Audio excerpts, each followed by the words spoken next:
benarkah dalam kes tuntutan fitnah boleh sehingga dipenjarakan seperti dalam kes Dula lawan doktor? Sebelum saya mulakan tentang topik ini, tolong like dan subscribe page kami Next Episode Channel.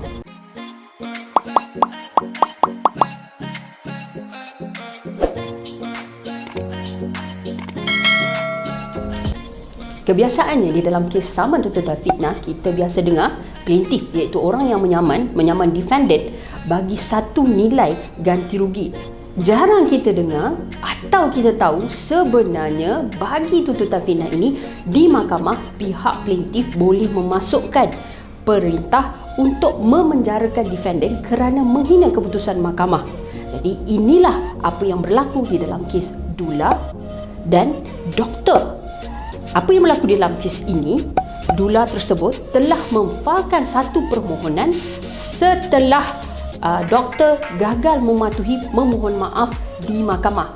Permohonan ini kita namakan pengkomitan. Jadi sebelum kita tahu ataupun saya jelaskan secara terperinci berkenaan dengan prosedur, eloklah kita tahu kronologinya dahulu. Di dalam kes ini, seorang doktor iaitu Dr. Sakinah Sulong yang merupakan doktor yang dikenali di sosial media yang banyak membuat perkongsian berkenaan dengan tips perubatan dan perkongsian perubatan, telah memuat naik satu tulisan pada Februari 2018 terhadap seorang dula yang bernama Mashitah Mat Hasan. Apa yang berlaku di dalam penulisan tersebut menceritakan berkenaan dengan kematian seorang bayi yang disambut kelahirannya di rumah oleh Dula Mashitah Mat Hasan, dan digambarkan dalam penulisan tadi bagaimana kecuaian Dula tersebut sehingga menyebabkan kematian kepada bayi. Daripada pembacaan orang awam, mungkin difahamkan bahawasanya kematian tersebut telah disebabkan oleh Dula tadi. Jadi, apa yang berlaku? Dula telah memfailkan tuntutan fitnah terhadap doktor pada tahun yang sama 2018. Kes ini telah pun dibawa ke mahkamah dan Dula menuntut bagi satu ganti rugi akibat penulisan doktor tadi.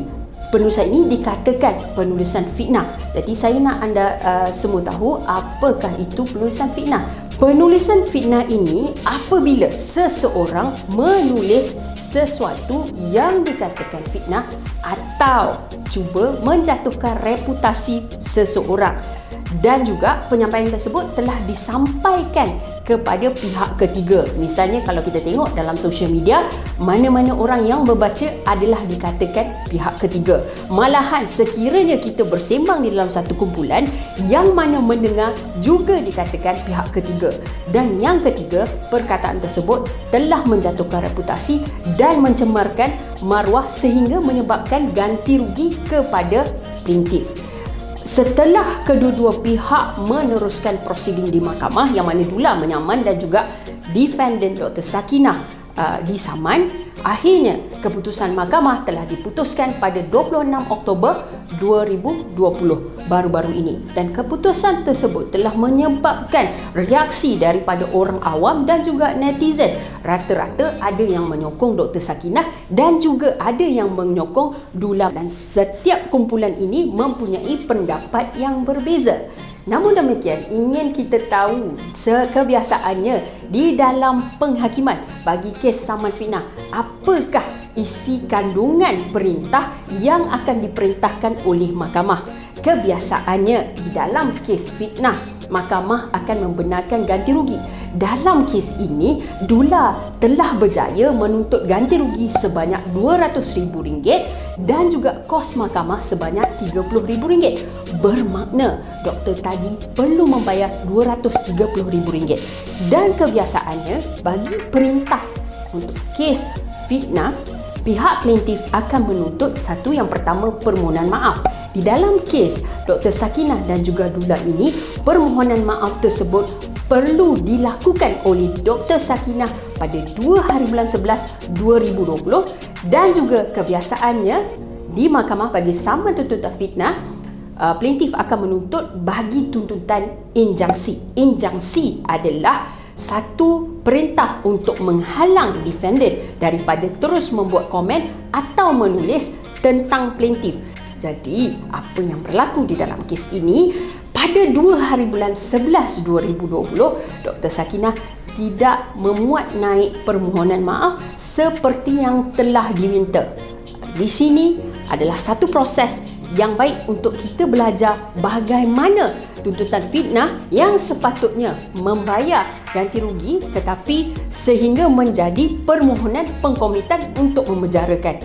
Dalam kes ini, apa yang berlaku akibat Dr. Sakinah tidak membuat permohonan maaf, maka Peguam Dula telah memasukkan satu permohonan pengkomitan. Sebenarnya, sekiranya Peguam Dr. Sakinah ingin melanjutkan atau menangguhkan permohonan maaf tersebut, Peguam kepada Dr. Sakinah boleh memasukkan permohonan bagi penangguhan pelaksanaan yang di mana di dalam kes ini memang telah dimasukkan oleh Peguam Dr. Sakinah bagi satu permohonan untuk penangguhan permohonan maaf. Apabila Peguam Dr. Sakinah memasukkan permohonan bagi penangguhan pelaksanaan, bermakna penghakiman atau perintah yang mana mahkamah mengarahkan agar satu, pertama, permohonan maaf ganti rugi ditangguhkan dan telah diputuskan pada 11 hari bulan 11 2020 permohonan bagi penangguhan permohonan maaf tersebut ditangguhkan. Nampak, itulah prosesnya, panjang prosesnya.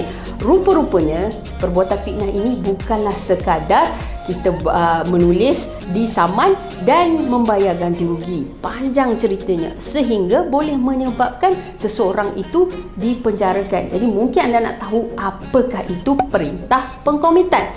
Perintah pengkomitan adalah apabila defendant yang telah diarahkan oleh mahkamah enggan dan ingkar untuk mematuhi perintah tersebut.